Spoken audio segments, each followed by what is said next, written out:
Anthony, bonsoir. Bonsoir. Ça fait plusieurs nuits que Belfast, capitale d'Irlande du Nord, est secouée par des émeutes racistes. Beaucoup d'images inappropriées ont circulé.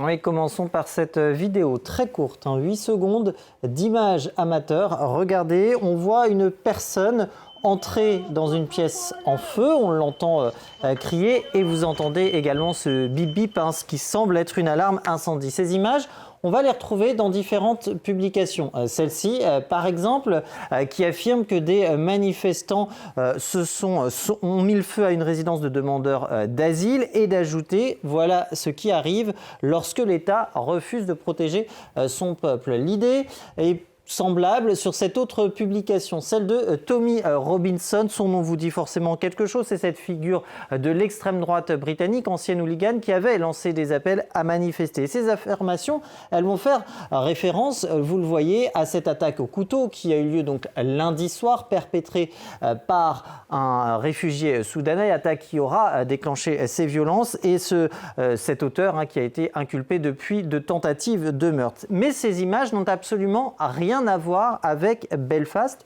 La recherche va nous ramener un an en arrière, puisqu'on retrouve cette même scène, regardez, dès le 11 juin 2025, c'était tout pile il y a un an. On reconnaîtra, quand on fait un rapide comparatif entre les images publiées en 2026 et celles en 2025, eh bien, vous reconnaissez ici l'encadrement de la porte, les différents feux, l'abat-jour, bref, les éléments concordent. Mais c'est vrai que nous sommes bien en Irlande du Nord, plus précisément au nord de Belfast, à Ballymena, et à l'époque, effectivement, il y avait eu des violences dans cette ville, des violences où des individus masqués avaient également incendié des habitations et pris pour cible des policiers.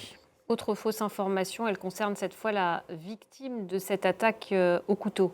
Oui, parce que dans la foulée de cette attaque, effectivement, on a pu voir ce type de publication. Alors, regardez, on nous dit ceci, on nous présente d'abord la photo d'un homme, et puis on nous dit ceci, que cette victime est morte, qu'elle a été décapitée, que l'attaque a été perpétrée par un Somalien. Un Fox à triple niveau, si je puis dire, parce que d'une part, je vous le disais, cette attaque n'a pas été perpétrée par un Somalien, mais par un réfugié soudanais. Ensuite, la victime n'est ni morte, ni décapitée. Et ensuite, la photo qui a été publiée n'est pas celle de la victime. Cette photo, c'est celle de Daniel Thomas. C'est lui, Daniel Thomas, ou dit Danny Tomo, qui est un influenceur d'extrême droite, un militant anti-immigration. Vous le retrouvez ici sur plusieurs de ses comptes. Il était d'ailleurs à présent à Belfast lors des différentes violences. La victime, quant à elle, s'appelle Stephen Ogilvie. C'est lui que l'on voit ici. Stephen Ogilvie qui a perdu un œil, on le rappelle, dans l'attaque, qui est actuellement à l'hôpital dans un état stable. Et sa famille, en plus d'appeler au calme et de saluer le rôle que pouvaient jouer les migrants dans la société britannique, a appelé à ne plus diffuser de fausses informations, notamment concernant Stephen Ogilvie. Et dernier exemple, celui d'un groupuscule qui serait né de ces violences. Effectivement, et la preuve qui est avancée, c'est cette vidéo de 1 minute où vous voyez des hommes masqués, armés. On les entend proférer des menaces à l'égard de différents élus sur des thématiques liées à l'immigration.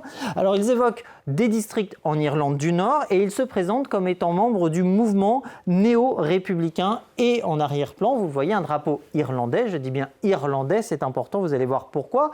Parce que ces images, là encore, n'ont rien à voir avec l'attaque au couteau de Belfast. On les retrouve initialement sur les réseaux sociaux dès décembre 2025. Et c'est à cette époque qu'a été créé ce groupe qui existe réellement, qui a été créé en Irlande, c'est pour ça que j'insistais sur le drapeau, avec son combat affiché contre l'immigration illégale, rien à voir avec Belfast, donc, mais une infox de plus qui vient forcément jeter de l'huile sur le feu. Merci beaucoup Anthony Saint-Léger, c'était Info Intox.